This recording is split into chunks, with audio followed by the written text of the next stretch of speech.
녹화를 시작합니다.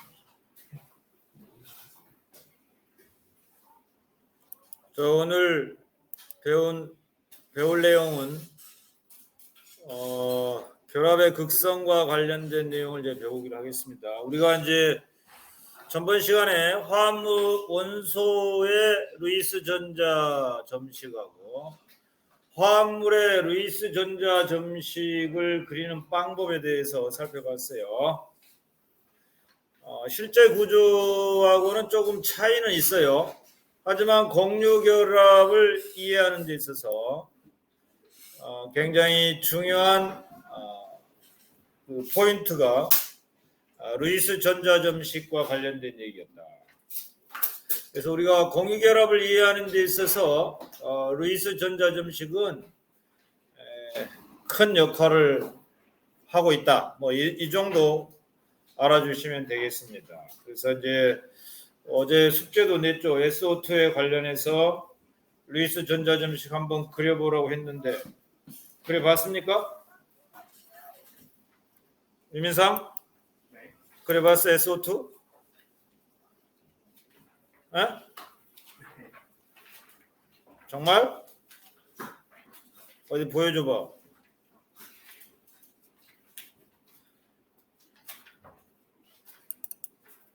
SO2에 대해서 루이스 전자점식 그려보라고 했는데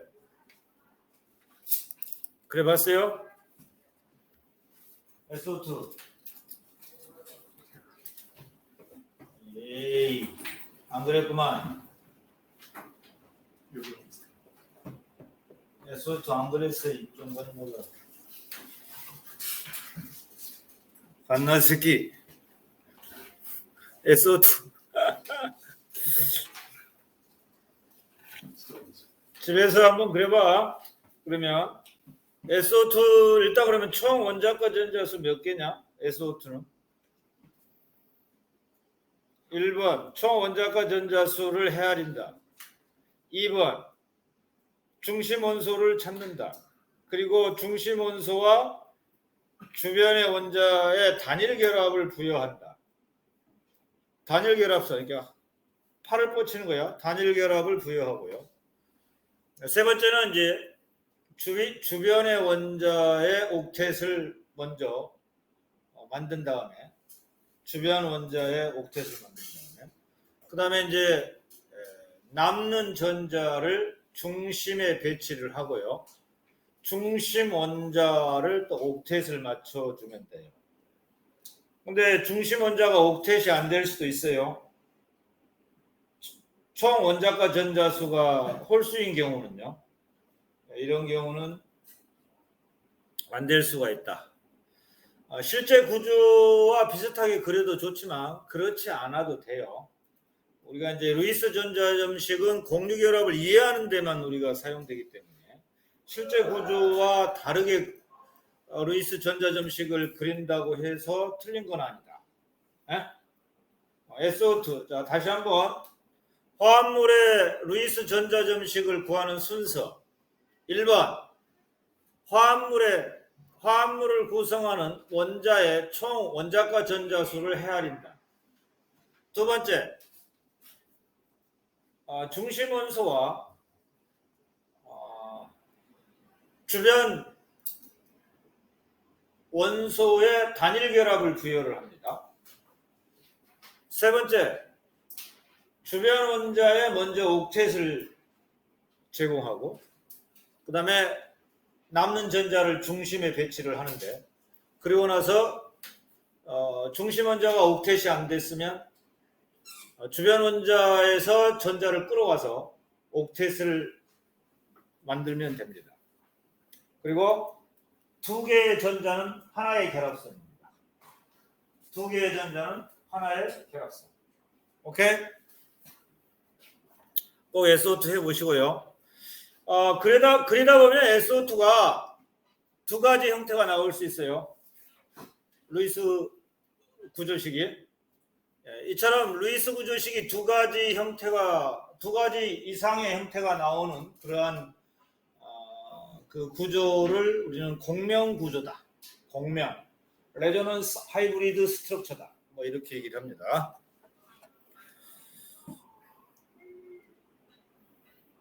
자, 일단 시간 나면 한번 예수부터 해보기로 하고요. 오늘 이제 결합의 극성과 관련된 내용으로서 전기음성도의 주기적인 변화, 전기음성도가 뭐고 이 전기음성도의 주기적인 변화를 같은 족에서는 어떤 성질을 가지고 있고 전기음성도가 같은 족에서는 또 어떠한 경향성을 보이느냐라고 이제 알아줄 필요가 있어요. 이해할 수가 있어요. 그 다음에 이제 결합한 원소들의 전기음성도의 차이와 그 다음에 쌍극자 모멘트가 무엇이냐. 먼저 쌍극자가 무엇이고 쌍극자 모멘트가 무엇인가를 우리가 알아볼 필요가 있다. 자, 그러면 이제 전기음성도부터 한번 살펴보기로 하겠습니다. 교과서에 이제 전기음성도 일렉트로네가티비티에서 일반적으로 EN으로 나타냅니다. EN. 전기음성도 EN. 전기음성도는 EN으로 나타나는데 정의가 나와 있어요. 거기 교과서에 보시면 공유결합을 형성한 두 원자가 공유전자쌍을 끌어당기는 어트랙팅 끌어당기는 힘의 크기를 상대적으로 정한 겁시다. 그러면 이렇게 상대적으로 정한 과학자가 누구냐? 과학자가 누굴까? 교과서 안 나왔나? 그래, 폴링입니다. 폴링. 다녀오세요. 폴링에 의해서 그 공유전자쌍을 가장 강하게 끌어당기는 원소가 어떤 거냐면 요겁니다. 요거 플루오린이죠. 플루오린. 우리가 두 글자로 불소라고 하는데 이 불소의 전기음성도를 4.0으로 정해놨어요.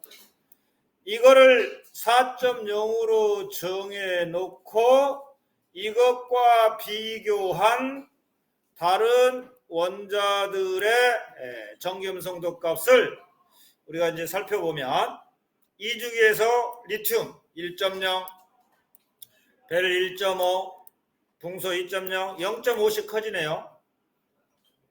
모두 0.5씩 커지는 건 아니에요. 2주기에서만 보면 0.5씩 커지는 걸 볼 수 있어요. 3주기에서는 남아, 알규, 인까지는 0.3씩 커지네요.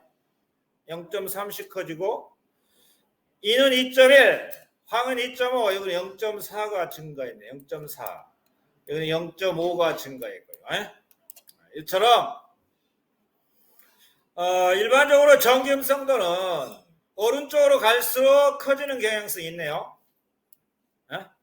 커지는 경향성이 있고 예외도 있지만 일반적으로 같은 주기에서는 오른쪽으로 갈수록 전기음성도가 커지는 경향성이 있어요. 그 다음에 물론 예외도 있지만 같은 쪽에서는 아래로 갈수록 전기음성도가 작아지고 있어요. 그죠? 아래로 갈수록 전기음성도가 작아지고 있다. 같은 중에서는 오른쪽으로 갈수록 전기음성도가 커지고 있고 일반적으로 같은 쪽에서는 전기음성도 값이 작아지고 있어요. 그죠? 예도 있지만 일반적으로 같은 주기에서는 전기음성도의 주기성이 점점 커지고 있어. 점점 커지고 있고 같은 쪽에서는 아래로 갈수록 작아지고 있어.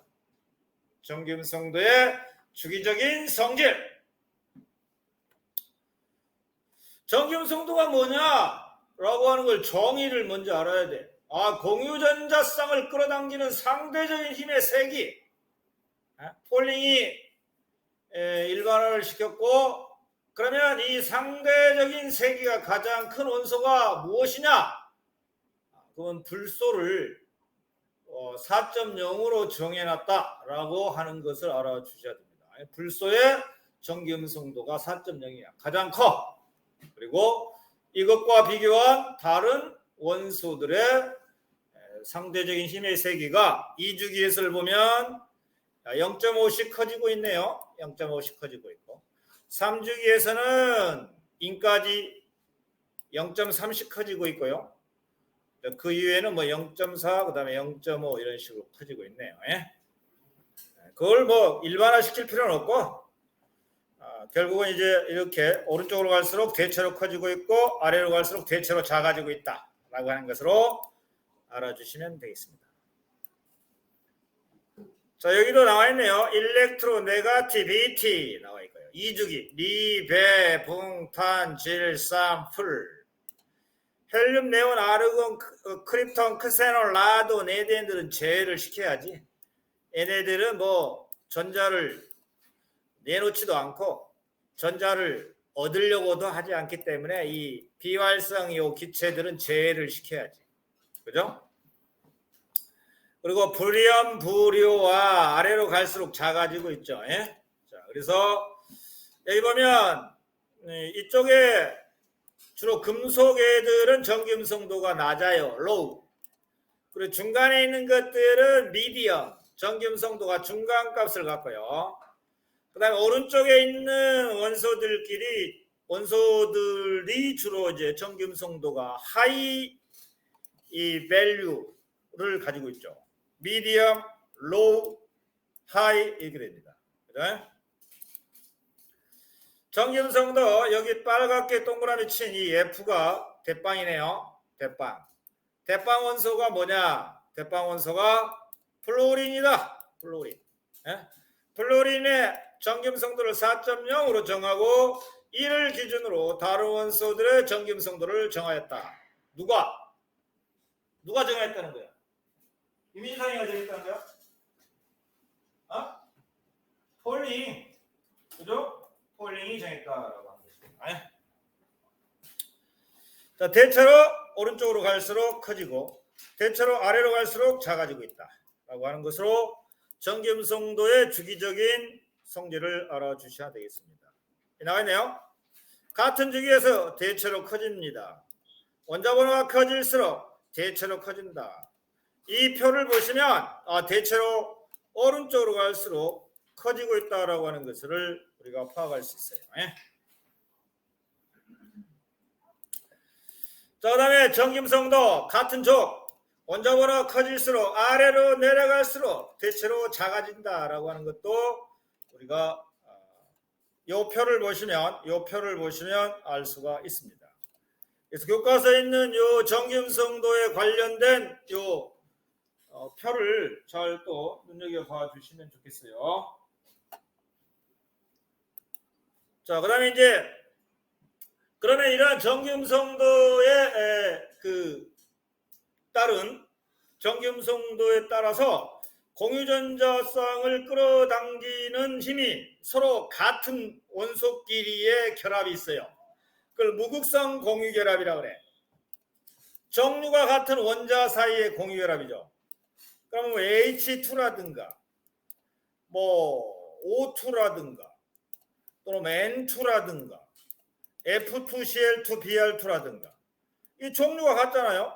H하고 H가 있어요. 이렇게 H는 최각전자 하나, 이쪽도 하나 이렇게 해서 공유전자쌍이 한 쌍인데 여기 보면 얘의 전기음성도가 2.1 얘도 2.1이야.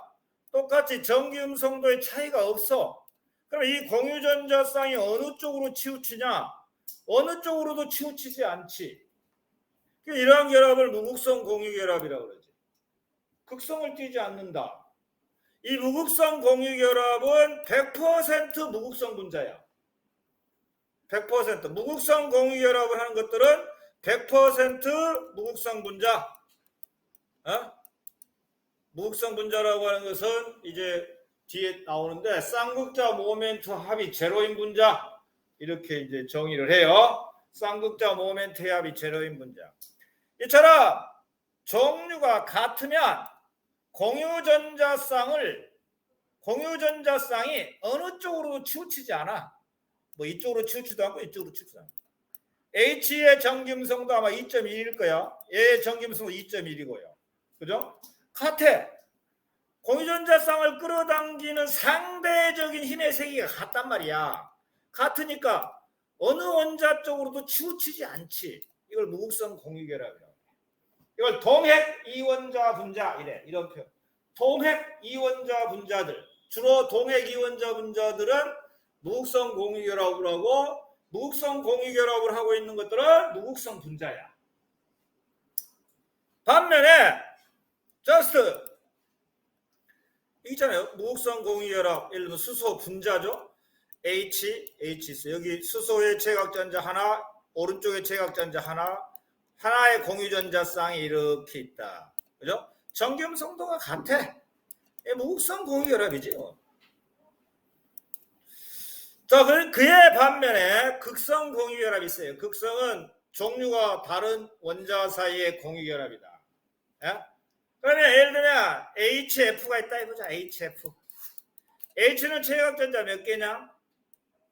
한 개지. F는 최각전자 몇 개야? 하나, 둘, 셋, 넷, 다섯, 여섯, 일곱. 그죠? 그러면 이렇게 H는 헬륨처럼 됐고 F는 옥텟을 이루었지? 종류가 달라. H의 정기음성도의 값은 2.1이야. F의 정기음성도는 얼마지? 4.0이야. 요건 공유전자쌍이야. 공유전자쌍이 어느 쪽으로 치우칠까? 오른쪽으로 치우치죠. 오른쪽으로. 그러면 수소는 전자가 한 개도 없는 그러한 꼴이 돼버리지. 그래서 얘는 정기적으로 플러스 성질, F는 정기적으로 마이너스 성질을 띠게 돼요. 그래서 공유전자쌍이 정기음성도가 큰 원자 쪽으로 치우친다.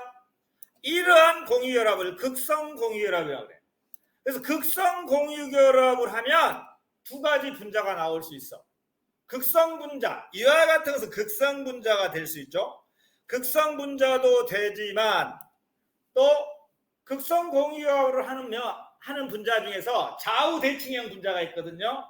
뭐 CO2라든가 CCl4라든가 CH4라든가 얘네들은 좌우 대칭형 분자이기 때문에 극성 공유결합을 하고 있지만 무극성 분자가 될 수 있어요. just. 그래서 여기 나왔죠. 염화수소. 극성 공유결합을 하고 있는 대표적인 분자 염화수소가 있어요.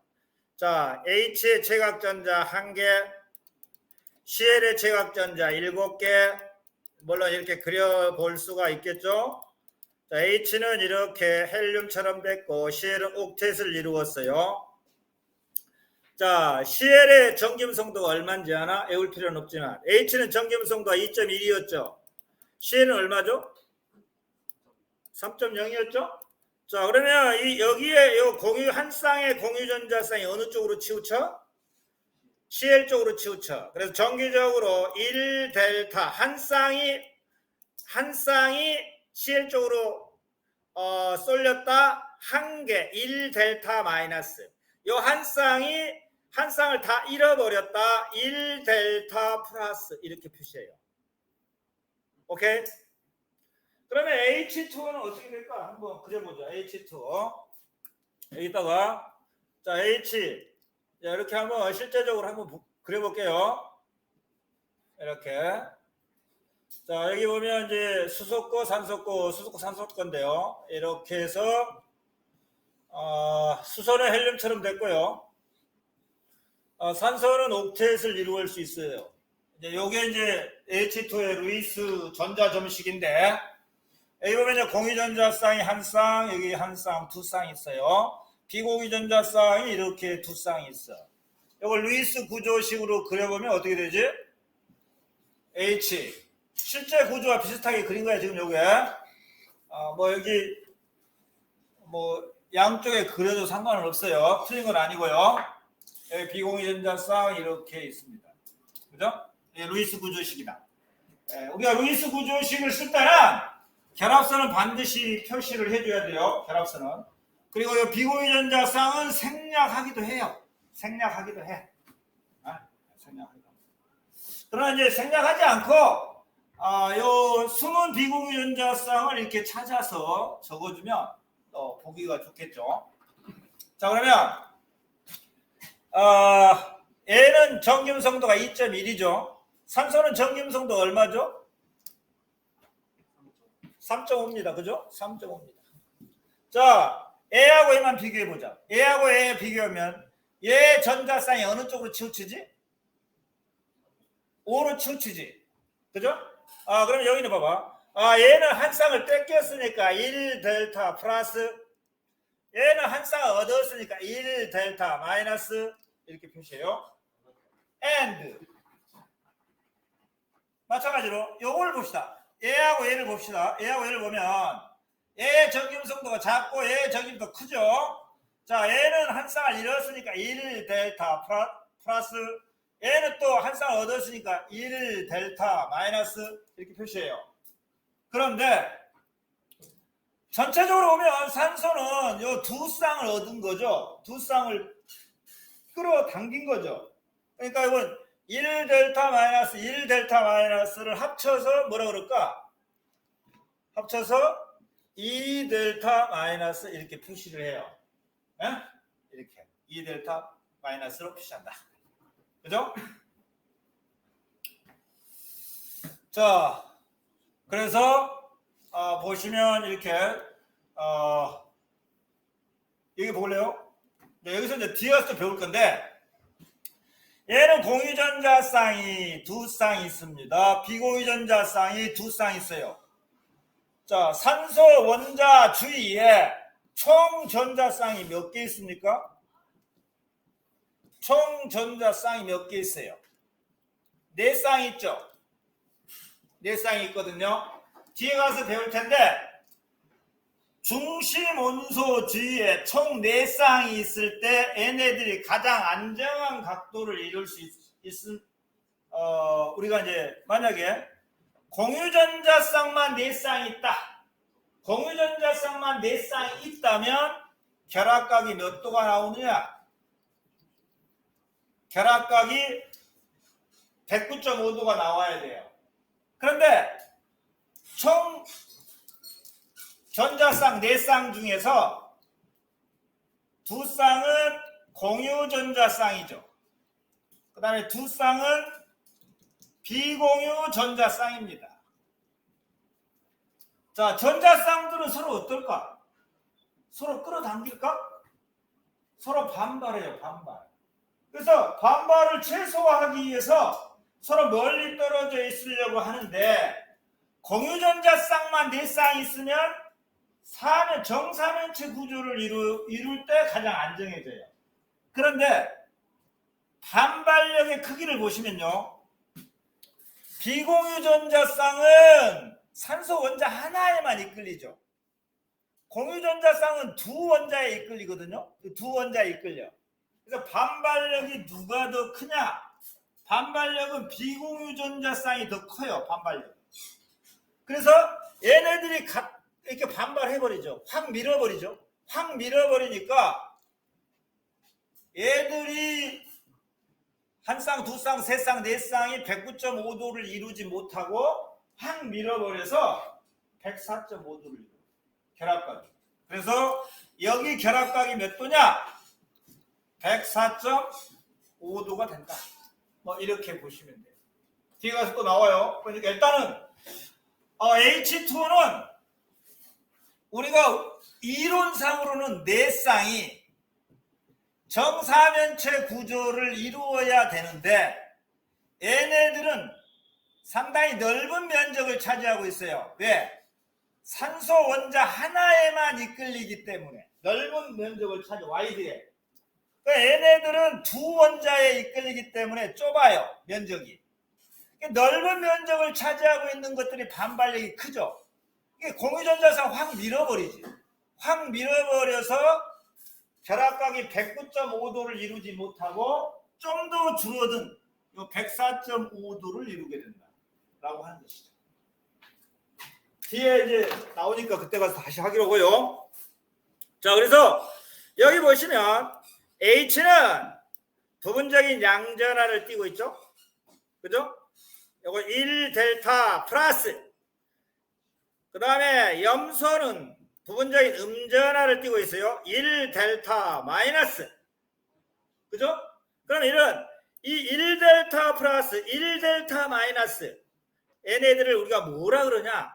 얘네들을 쌍극자라 그래. 쌍극자. 그래서 쌍극자의 정의가 나와 있죠. 쌍극자. 한 분자에서 크기가 같고 아까 1델타 플러스 1델타 마이너스. 근데 부호가 반대야. 하나는 플러스고 하나는 마이너스. 크기가 같고 부호가 반대인 두 전하가 분리되어 있는 것을 우리는 쌍극자라고 해요. 염화수소의 쌍극자는 어디가 플러스고 어디가 마이너스인가? 염화수소는 H가 플러스고 Cl이 마이너스예요. 알겠어요? 이게 쌍극자다. 우리가 이제 한 분자에서 크기가 같고 부호가 반대인 두 전하가 분리되어 있는 것을 쌍극자라고 하는 거 알아두셔야 되겠어요. 그죠? 자, 그러면 쌍극자 모멘트는 뭐냐? 쌍극자 모멘트는 여기 정의가 나와 있죠. 쌍극자 모멘트는 여기 결합의 극성의 크기를 나타내는 척도인데 이 결합의 크기를 나타내는 척도인데 이 모멘트는 우리가 일반적으로 뮤라고 표시해요. 뮤. 그래서 이 쌍극자 모멘트는 뮤라고 표시하는데 이 뮤의 크기는 이제 벡터량으로 방향을 설정해 주기 때문에 이렇게 위에다가 화살표를 해줘요. 그래서 뮤의 크기는 전하량에다가 두 전하가 떨어져 있는 거리를 곱해서 계산해 준다. 여기는 쌍극자 모멘트 크기야. 그래서 크기를 보시면 여기 나와 있어요. 그죠? 뮤. 위에다가 이렇게 뮤에다가 화살표 하는 게 원칙인데 전하량 Q에다가 두 전하까지의 직선 거리 R을 곱해서 우리가 크기를 계산한다 라고 보시면 되고요. 자, 이 쌍극자 모멘트는 크기와 방향이 있는데 크기는 이렇게 계산해. 크기는 이렇게 계산하고 방향이 중요해. 방향. 쌍극자 모멘트는 벡터량이야. 벡터량이기 때문에 관심을 가지고 봐야 할 게 방향이야. 방향은 플러스에서 마이너스 쪽으로 향하는 방향이다. 즉 전기음성도가 작은 원자 쪽에서 전기음성도가 큰 원자 쪽으로 우리가 방향을 가지게 된다라고 보시면 돼요. 그래서 화살표의 머리 부분이 어디로 향하느냐? 전기음성도가 큰 원자 쪽으로 화살표의 방향을 우리가 결정한다. 전기음성도가 작은 원자에서 전기음성도 큰 원자 쪽으로 화살표의 머리 부분이 향하도록 그려주면 돼요. 알겠습니까? 크기는 중요한 것이 아니야. 쌍극자 모멘트에서 크기는 중요한 것이 아니고 방향이 중요해요. 방향. 알겠습니까? 자, 그러면 여기서 보실래요? 자, 물 분자는 말이야. 물 분자는 어디가 플러스고 어디가 마이너스죠? 아까? 얘가 뭐였지? 얘가 플러스였지. 오케이? 또 얘도 플러스였죠. 그 다음에 산소 원자가 2델타 마이너스입니다. 그러면 물 분자의 쌍극자 모멘트의 크기는 중요하지 않고 크기는 화살표 길이만 생각하면 돼. 벡터량을 한번 생각해 봅시다. 자, 그러면 이 H2O의 쌍극자 모멘트의 크기를 우리가 벡터를 이용해서 표시해 보자. 그러면 플러스에서 마이너스니까 플러스에서 마이너스. 그 다음에 여기 플러스에서 마이너스니까 플러스에서 마이너스. 이렇게 표시하면 돼요. 이 결합각이 몇 도라고? 104.5도로 이루어집니다. 그리고 화살표의 길이는 여기 H하고 O가 똑같잖아요. H5니까 화살표 길이 똑같이 계산해주면 돼요. 요거를 우리가 F1 벡터라 그러고 이걸 F2 벡터라 그래봐. 그러면 이 F1 벡터, F2 벡터의 합은 어떻게 될까? F1 벡터하고 F2 벡터의 합은 어떻게 계산되죠? A는 제로가 아니지. 왜냐하면 A하고 A를 우리가 더한다는 것은 벡터의 합에서 너희들 잘 알겠지만 여기 시점, 종점, 시점, 종점이면 한 벡터의 이 시점을 다른 벡터의 종점과 일치시켜서 이렇게 계산할 수 있지. 여기 또 다른 F1 벡터지. 그지? 그러면 F1 벡터와 F2 벡터를 더하면 어떻게 되지? 이런 어떻게 될까요? 그러면 이렇게 될까요? 이렇게? 이렇게 되겠지. 그죠? 제로가 아니란 말이야. 그지? 제로가 아니야. 그래서 이처럼 F1 벡터하고 F2 벡터를 더해서 제로가 아니야. 제로가 아닌 이런 분자를 극성 분자다. 이렇게 얘기하지. 그래서 물 분자는 극성 분자야. 극성 분자. 자, 그러면 CO2 한번 해보자. CO2. 자, CO2는 루이스 구조식을 다 알지? 네, 루이스 구조식을 다 아니까 그냥 적을게요. 이렇게 됐어요.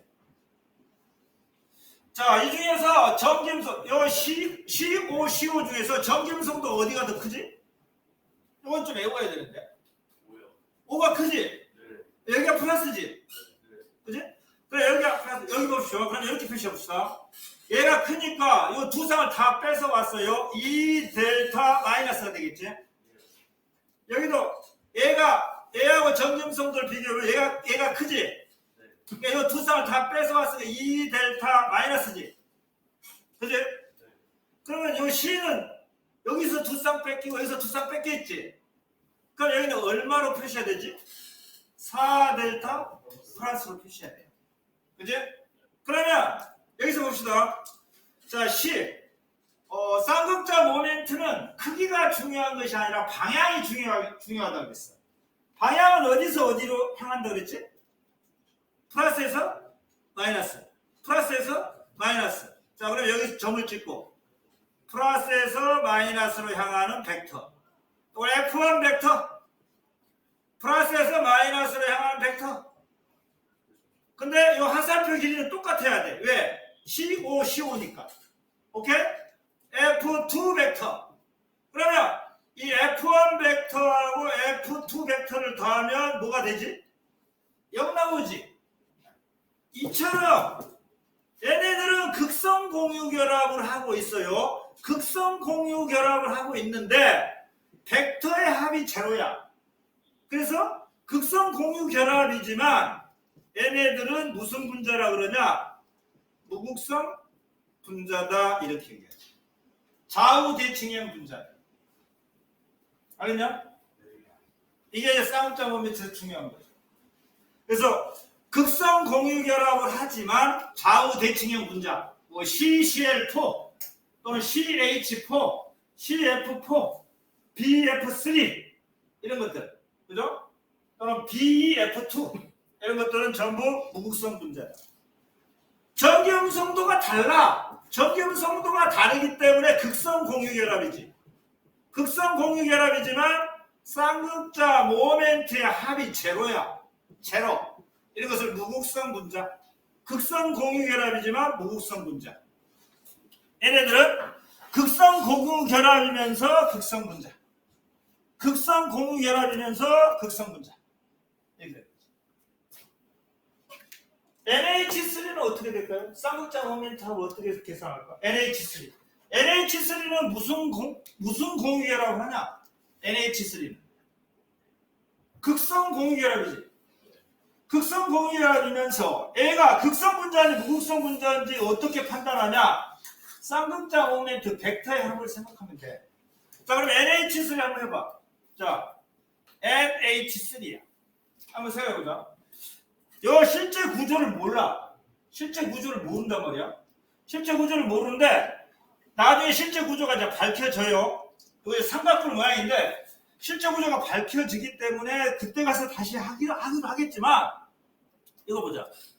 N, H, H 이런 구조거든요. 어? 자, 이렇게 보시면 N하고 H하고 전기음성도가 누가 크냐?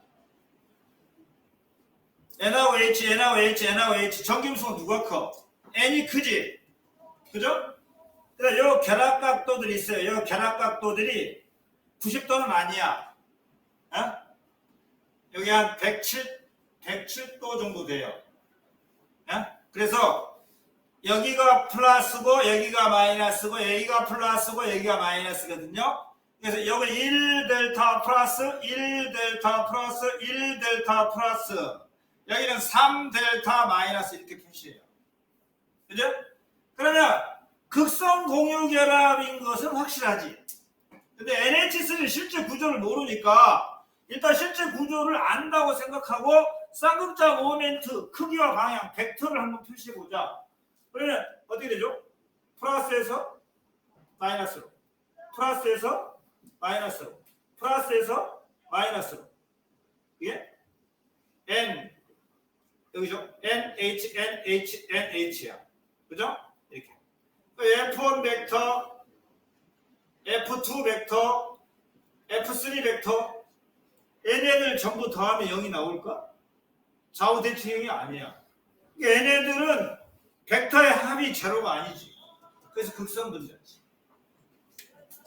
자, 그 정도 이제 일단 여기에서는 쌍극자 모멘트는 크기가 중요한 것이 아니라 방향이 중요하다라고 하는 것만 알고 넘어가면 좋겠어요. 방향은 어디서 어디라고? 정기적으로 플러스인 부분에서 마이너스인 부분으로 향한다. 라는 정도 알고 있으면 됩니다. 요 크기가 중요한 것이 아니라 그랬어요. 요 크기가. 그래서 쌍극자 모멘트는 우리가 이제 결합의 극성과 뭐 어떤 뭡니까 여기 극성의 크기를 나타내는 척도인데 벡터량이다. 벡터량이라는 거 알아주시고 크기가 중요한 것이 아니라 방향이 중요하다. 그죠? 물 보실래요? 자, 물 H2 O가 3.5죠. H는 2.1이죠. 방향이 어디서 어딘지 보십시오. 플러스에서 마이너스, 플러스에서 마이너스. 됐잖아요? 네. 자, 이 두 벡터의 합은 제로일까 아닐까? 제로가 아니야. 그러니까 물은 무슨 분자야? 극성 분자야. 극성 공유 결합이면서 극성 분자다. 오케이? 자, 근데 이제 방금 설명했어요. 자, 몇 가지 물질의 결합의 쌍극자 모멘트로 나와 있는데 이산화탄소 보실래요? 자, O가 전기음 3.5예요. C가 2.5예요. 자, 지금 보면 아까 어디냐 저기 있죠, 저쪽에. 자, 저기 보시면 어디가 플러스고 어디가 마이너스입니까? 탄소가 플러스지, 산소가 마이너스지. 마이너스야. 그러면 쌍극자 모멘트는 크기가 중요한 것이 아니고 방향이 중요하죠. 플러스에서 마이너스로, 플러스에서 마이너스로. 이 두 벡터의 합을 더하면 뭐가 되지? 0이 돼. 아, 그러니까 이산화탄소는 극성 공유 결합이면서 무극성 분자이구나 라고 판단하시면 돼요. 알겠나? 책에 나와 있나요? 책에 나와 있죠. 114페이지. 자, 물 나와 있고요. 이산화탄소 나와 있죠. 자, 이산화탄소에다가 얼른 옆에다 적어놔. 이산화탄소는 극성 공유 결합이면서 무극성 분자다. 왜 무극성 분자라고 그랬지? 벡터의 합이 제로야. 벡터의 합이 제로다.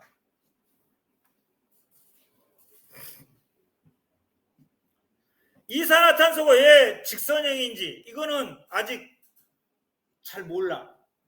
왜 모르는지 알아? 전자쌍 반발 이론이 뒤에 나와. 뒤에. 전자쌍은 걔네들끼리 서로 반발 때문에 가장 멀리 떨어져 있으려고 그래. 그러면 이산화탄소는 공유전자쌍이 이렇게 공유전자쌍만 여기 중심 원자인데 여기 두 쌍 여기 두 쌍이야. 이 두 쌍과 두 쌍이 서로 반발을 최소화하려면 결국은 180도 관계를 유지해야 되지. 그래서 직선형이지. 예? 직선형. 직선행이다. 야, 그래서 이산화탄소는 극성 공유 결합이면서 무극성 분자다라고 적어두시고, 그 다음에 물은 뭐였지? 물은 극성 공유 결합이면서 극성 분자지. 그죠? 또 여기 이제 왜 물이 이렇게 구분형이냐? 지금 잘 몰라. 왜? 전자쌍 반발 이론을 아직 안 배웠어. 그래서 일단은 전자쌍 반발 이론을 배우면 산소 원자 주위의 4개의 전자쌍들은 반발을 최소화하기 위해서는 구분형으로 밖에 될 수가 없어. 그래서 구분형이야. 이건 나중에 이제 전자쌍 반발 이론이라고 배워. 뒤에 나와, 뒤에. 그래서 얘는 구분형이죠. 이러한 구분형은 벡터 합이 제로가 안 나와. 그러니까 얘네들은 극성 분자지. 극성 공유 결합이면서 극성 분자. 반면에 CO2는 극성 공유 결합이면서 무극성 분자. 얘네들은 벡터의 합이 제로니까. 자, 마지막 암모니아 아까 했어요. 암모니아도 마찬가지야. 전자쌍 반발 이론을 배우면 암모니아가 삼각뿔 모양이라고 하는 것을 이해할 수 있어. 좌우 대칭형이 아니야. 좌우 대칭이 아니기 때문에 이처럼 극성 공유 결합이면서 극성 분자야. 왜? 벡터의 합이 제로가 안 나와. 이 벡터를 더해봐. 제로가 안 나오지. 알겠냐? 자, 이렇게 해서 이제 거기까지 설명한 걸로 돼 있어요. 자, 여기 보시면 확인 1번. 무극성 공유결합과 극성 공유결합을 구분해 보자. 이건 무극성 공유결합이죠. N2N2는? 왜냐하면 전기음성도 차이가 없잖아요. 이건 뭐지? 이거 극성 공유결합이죠. 요건 여기 봐. 1번 볼래요? 요건 무극성 공유결합이면서 무극성 분자. 요건 무야.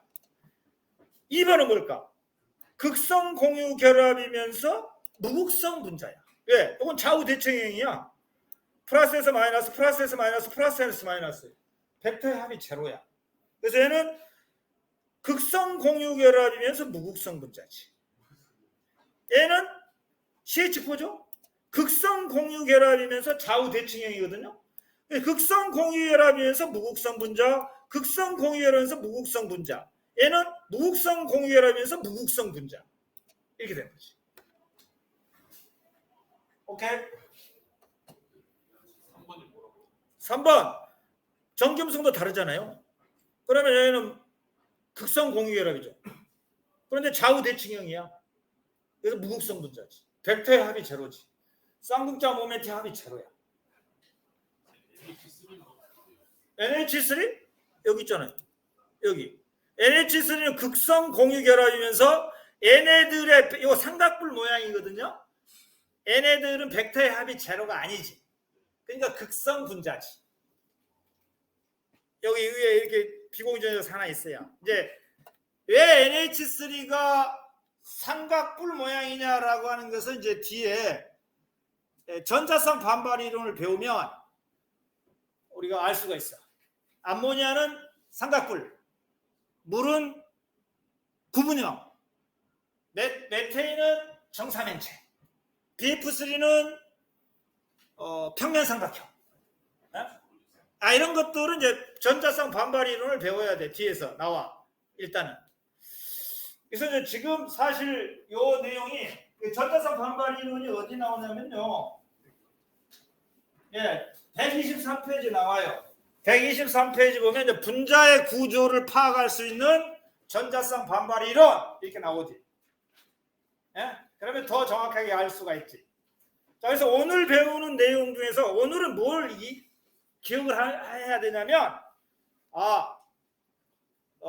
무극성 공유결합은 어떤 것이 무극성 공유결합을 하고 있느냐. 동핵 이온자 분자들. 전기음성도 차이가 없으면 무극성 공유결합이죠. 그 다음에 전기음성도 차이가 있으면 뭐지? 극성 공유결합. 그죠? 이런 걸 우리가 좀 보는 거죠. 이렇게. 자, 그래서 N2는 무극성 공유결합, BF3CH4는 극성 공유결합. 이 정도 지금 알고 있어야 된다라고 하는 것이죠. 그 다음에 전기음성도의 정의 꼭 알아두셔야 되고, 공유전자쌍을 끌어당기는 상대적인 힘의 세계, 이주기는 0.5씩 커져요. 이주기는 0.5씩 커지고, 커지면 공유전자 강하게 끌어당기죠. 그러면 한쪽은 마이너스고 한쪽은 뭐가 되지?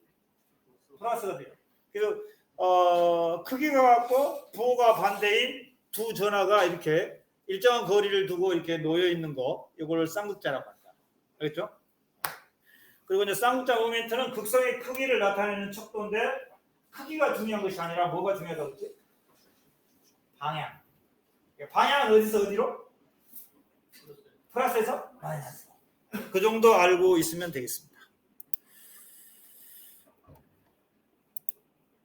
자, 무극성 공유결합, 종류가 같은 원자 사이의 공유결합, 극성 공유결합, 종류가 서로 다른 원자 사이의 공유결합. 쌍극자 모멘트는 공유결합의 극성의 크기를 나타내는 척도인데, 크기가 중요한 것이 아니라 방향이 중요하다.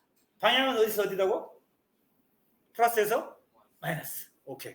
여기까지가 오늘의 배운 내용입니다.